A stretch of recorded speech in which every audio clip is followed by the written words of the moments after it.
No one on tour realized the monumental agreement that Eala recently secured, an agreement that has completely transformed her destiny. From receiving a racket as a child from a company to now owning an empire, there was no financial exchange involved. Instead, this was a real-time fulfillment of a prophecy. Just 1 year ago, a 20-year-old girl from Quezon City, outside the top 100, found herself at the center of the strongest grassroots movement in Philippine sports history. Yet, no one is telling you this. There is more to the story than just the trade. In the other half, the story unveils Alexa's true identity, her origins, and the reasons why the tennis world can't stop talking about her. Eala, before the world rankings, sold-out stadiums, and the public thanks from Coco Gauff for revolutionizing the sport, was a young girl attending a sports clinic. Born Alexandra Mano Eala on May 23, 2005, in Quezon City, Philippines, her upbringing was shaped by her desire to excel in sports. Her mother, Reza Manoa, was a bronze medalist in swimming at the 1985 SEA Games, and her father, Mike Eala, had the discipline of a businessman who understood that dedication creates legacies. This silent union of powers set the foundation for something extraordinary. It all started in a Milo Sports Clinic, the same brand that gave a young Filipino girl her first organized experience in athletics. This brand would later appoint her as its ambassador decades later. So, this detail is more significant than it may seem. But we're getting ahead of ourselves. In 2025, Eala shocked everyone by defeating Madison Keys and IGA Swiatek back-to-back, both top 10 players, as a wild card at the Miami Open, propelling her into the WTA Top 100 for the first time. This was not expected. No one had scheduled it, and no campaign was prepared for this moment in the business boardrooms of Manila, Dubai, or New York. Everything changed after just 1 week in Miami. This is what makes Eala's story stand out from other overnight sensations. Though, she wasn't an overnight sensation at all. Since the age of 14, Eala had been grinding through ITF circuits. She trained at the Rafael Nadal Academy in Mallorca, learning from one of the greatest athletes in history. At the beginning of 2025, she was ranked 138th, working tirelessly, sacrificing sleep, and playing tournament after tournament away from home to earn every ranking point. This backstory is crucial because it elevates her deal with Milo from simple news to something sacred. At just 17, she made history by winning the girls' singles at the 2022 U.S. Open, becoming the first Filipino to win a major junior title. She carried the heavy, unfulfilled expectations of an entire nation, but only grew stronger under the pressure. By the time the WTA world turned its attention to her, she was more than ready. But what sparked this specific deal? Why will Filipino sports fans never forget February 22, 2026? Stick with us, as the answer is simpler and more powerful than you may think. Imagine walking into the Miami Open as a wild card, ranked 140th in the world, with no safety net, no guarantees, and no promises. In March 2025, that was Eala. What followed was one of the most extraordinary tournament runs in recent WTA history. Eala defeated Madison Keys, ranked 5th in the world, and then the world number 2, multiple Grand Slam champion IGA Swiatek, to make her first WTA 1000 semifinal. That week, the Philippines didn't sleep. Filipino communities in Miami, the U.S., and around the world filled Crandon Park Tennis Center, draped in red, white, and blue. The stands were filled with signs that read Laban Alex, Fight Alex in Tagalog. It was almost too much for Jessica Pegula to believe when she finally stopped Eala's Miami run in the semifinals. Last year in Miami, after her impressive run, Jessica Pegula remarked, "It is where I am from." I thought, what on earth is going on? The crowd was overwhelmingly in support of Eala, and Pegula wondered about the origin of these fans. But there was more to this event than just a tennis story. It marked a cultural renaissance. Brands were watching. The numbers were staggering. Eala now boasts nearly 1 million Instagram followers, more than double the number of prominent players like Amanda Anisimova, Pegula, and Keys. A player who isn't even in the top 30 can attract a larger audience than those in the top 5. Marketing professionals are acutely aware of the equation, the asymmetry between rankings and impact. As Gigi Salmon of Sky Sports Tennis states, Eala may already be the biggest celebrity on tour in terms of popularity and follower count, far surpassing her ranking. There is a significant distinction between being the best-ranked and the biggest star, and brands are aware of it with precise financial accuracy. After one of her matches, Coco Gauff apologized to her fans for the delay in her match against Alex Eala, promising them she would be out shortly. As Salman explains, this dynamic is reminiscent of the days when Roger Federer was surrounded by similar attention.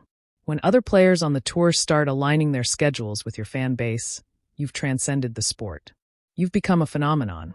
Ella's Day in the Life video, uploaded to the BNP Paribas Open's official YouTube channel, became the most popular clip from the 2026 event. Therefore, when Milo Philippines began constructing its 2026 campaign, choosing Eala as an ambassador wasn't a risk. It was just good math. However, before the official announcement even came, the internet, driven by addiction and fantasy, nearly went into overdrive. Social media had already created Alex Eala's endorsement story before Milo had released a single official statement, and most of it was false. Posts claiming that Wilson had offered a $45 million lifetime deal went viral. Rumors linked her to a $30 million collaboration with the Jordan brand. Screenshots spread like wildfire, gaining millions of views and tens of thousands of shares across Filipino Facebook groups, Twitter threads, and TikTok comment sections. Fans rejoiced over these non-existent deals, creating headlines and sparking heated discussions. Why is this important? It revealed a profound communal longing. People across the Philippines were eager to believe any narrative of Alex Eala's success because they wanted her to succeed both on and off the court. There was no malicious intent behind the spread of misinformation. It stemmed from a deep desire and patriotism that surpassed reality. When the actual deal arrived, it was clear that the Real story was even more significant. As Eala herself shared, "I've received a lot of love and attention from the fans, especially this past year, 2026.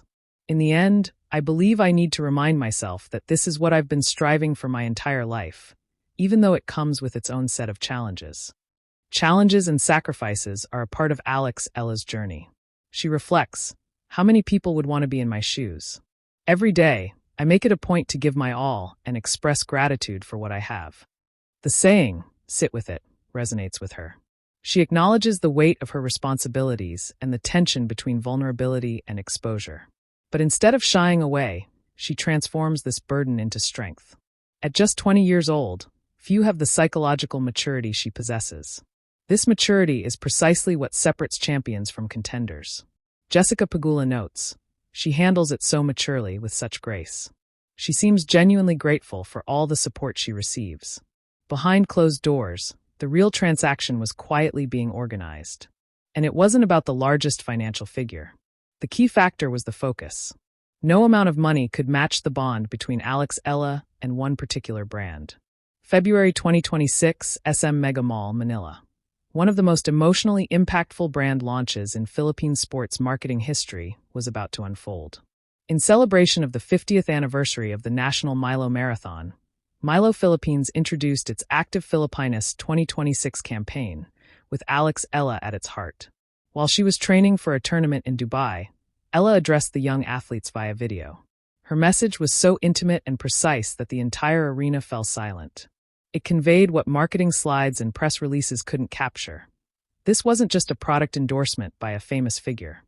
This was a story about an athlete who grew up with the brand. Milo had been with Alex from her earliest days at their clinics, and now she was their ambassador. According to Lawrence Larico of Milo Philippines, Alex was immediately on board when the campaign discussions began. She knew that people could be inspired by her story of rising from humble beginnings to greatness. "Everyone who has ever aspired to be an athlete has a story that has been touched by this legendary brand," he said. Together with Alex, the company launched the #Austri campaign, aiming to collect 3 million personal stories from across the Philippines. The campaign coincided with a milestone in Alex's career. On February 23rd, she reached a career-high world ranking of 31, making her the first Filipino to break into the WTA Top 50. This achievement wasn't just a ranking boost. It marked a cultural shift. The tennis community quickly recognized the significance of her rise, and a larger conversation began about her trajectory. The Milo partnership wasn't the ceiling for Eala. As Tennis 365 pointed out, she would be a perfect fit for an American sports giant, following in the footsteps of Emma Raducanu, who left Nike for Uniqlo. Eala had even posted footage from her visit to Nike's headquarters, which didn't happen by chance. At this level, nothing ever is. Alex Pryor, Senior Communications Director for the WTA, called Eala's ascent incredible and expressed the organization's pride in her achievements, both on and off the court. Every development off the court only adds to the value of her on-court success. In 2026 alone, Eala defeated players like Hailey Baptiste, Jasmine Paolini, and Saran Kirstia in Dubai before being stopped by Coco Gauff in the quarterfinals. She also reached the round of 16 at Indian Wells, where she triumphed over Diana Yastremska in a thrilling 3-set match after recovering from a breakdown in the final set. Following her victory, Coco Gauff publicly thanked Alex for bringing a new demographic to the sport, a recognition of Eala's transformative influence. The National Academy for Sports in the Philippines has cited Alex's training at the Rafael Nadal Academy as a model for developing future Filipino champions. Politicians and sports leaders are now using Eala's story as an example of what structured academy development can achieve. The full picture of Eala's rise is now unfolding. A career-high ranking that continues to improve, a growing relationship with Nike, a Grand Slam champion publicly honor her for starting a movement that began with a single week in Miami. But let's be honest with ourselves when we ask, is the Milo deal just the beginning of an empire still unfolding? Or is it the most significant chapter in Eala's journey, with Indian Wells currently in the spotlight? Next up is Miami, then Roland Garros. Meanwhile, another contract with her name at the top is being drafted somewhere in a boardroom. The tennis community was stunned by her rise. Her admirers saw it as inevitable. History will mark this moment as the beginning. But what will we call it? Leave a comment with your response. And if this story inspired you, touched you, or gave you hope that dreams cultivated in community clinics can be realized on global stages, please hit the subscribe button. Every week on this channel, we uncover the stories behind the stories, the moments behind the headlines, and the people behind the rankings. Both Alex, Eala, and I are just getting started.